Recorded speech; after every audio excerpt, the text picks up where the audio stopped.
Bom dia, boa tarde, boa noite, galera. O meu nome é Robson, sou professor de História e hoje nós vamos falar um pouco sobre o movimento iluminista.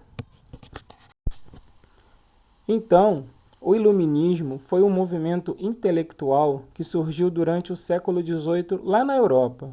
E ele defendia o uso da razão contra uma sociedade chamada de Sociedade do Antigo Regime e pregava maior liberdade econômica e política.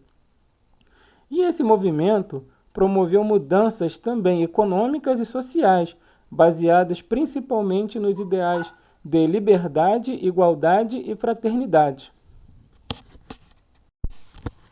Os princípios básicos do movimento iluminista são a universalidade, ou seja, os iluministas acreditavam que suas propostas abrangiam todos os seres humanos, independentemente de barreiras nacionais ou étnicas.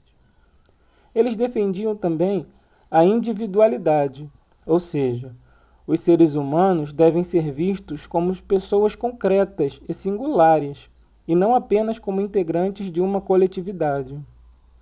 Também o ideário iluminista defendia a autonomia, ou seja, os homens estão aptos a pensar por si mesmos, sem a tutela da religião ou da ideologia.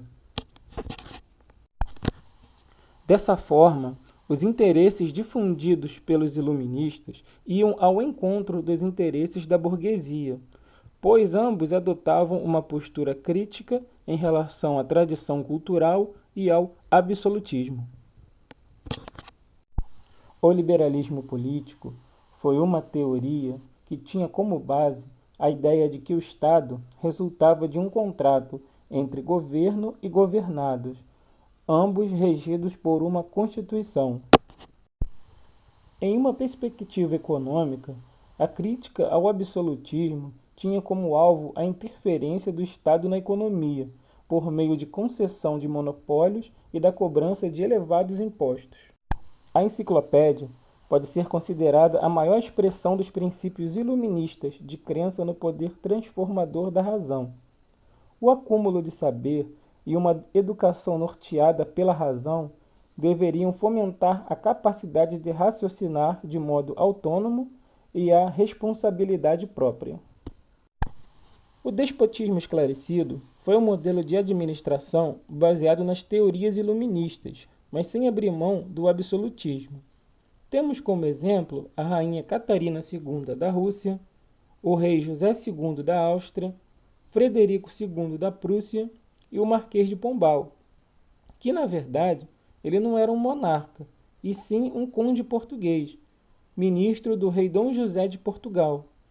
Pombal expulsou os jesuítas das terras portuguesas, ou seja, Portugal e suas colônias, reformou a estrutura administrativa, ou seja, educacional, econômica, social e do exército, desenvolvendo dessa forma o comércio colonial.